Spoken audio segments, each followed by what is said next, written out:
So be it, Jedi. What's going on, guys? Back in another video. We have another Hot Toys announcement.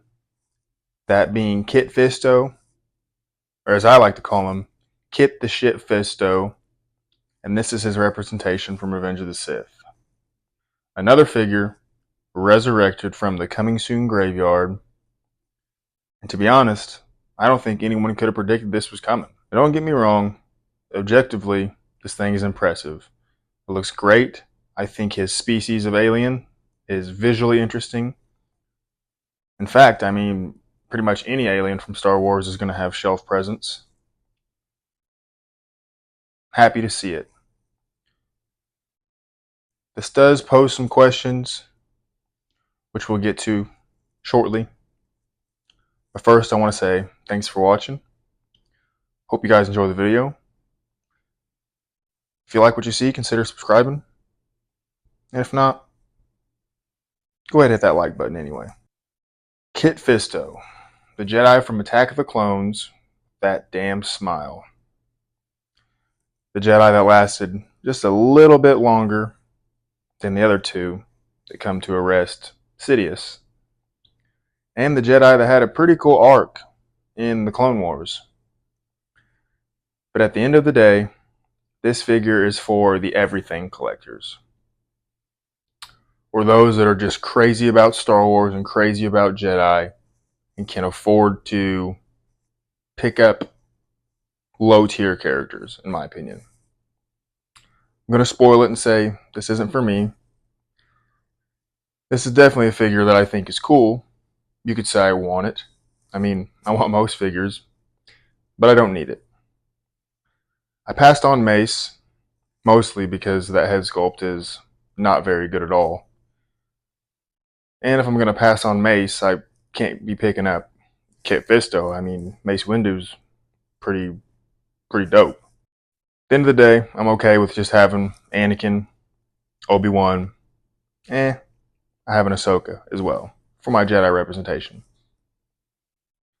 As I've mentioned prior in other videos, space is a commodity.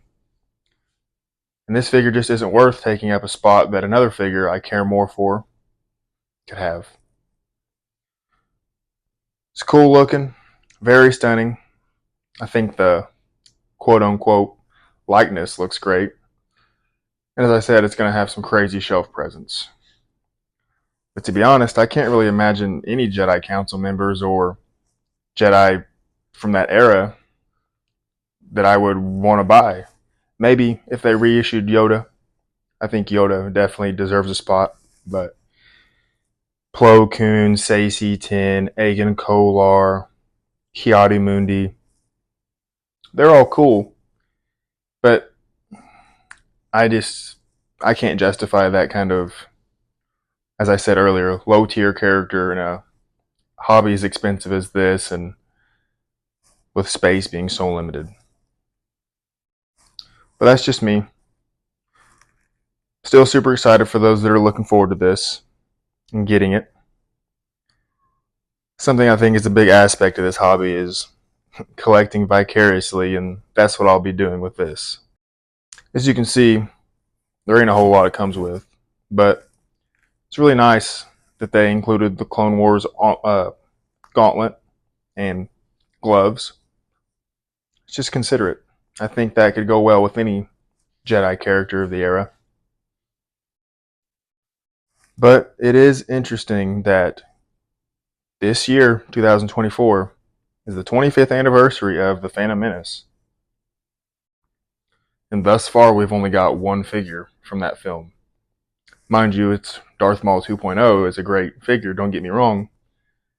But we've gotten two announcements from Revenge of the Sith. Now I know it's the same old song and dance. Anytime a figure is announced and it's not the figure you want, you're not crazy about it, you can all agree that we have a handful of figures that we'd rather see over others. And as I said, we can sit here and scratch our heads and try to think about how Hot Toys operates as a company and how they make their decisions, and we'll never come to a reasonable conclusion. I think they just do what they can They do what they want to do, depending on licensing and all that jazz. And I think they take risks sometimes. As I said, I don't think this is for everyone. I think this is going to be a smaller production run.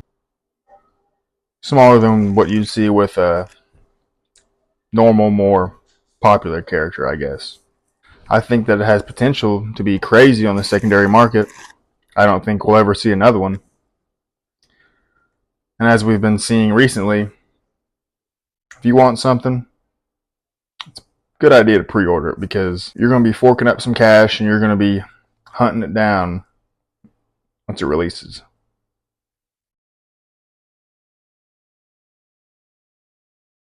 All in all, super cool, as I said. I'm always happy to see more Star Wars figures, even if they're not for me. But I want to know what you guys think. Did this come out of left field? Do you think we're going to get more figures from the coming soon graveyard, as they call it? If so, what other figures would you like to see? And what other figures would you rather see before characters like Kit Fisto and other background characters? As always, let me know what you guys think. Hope you enjoyed the video, and I hope to see you on the next one.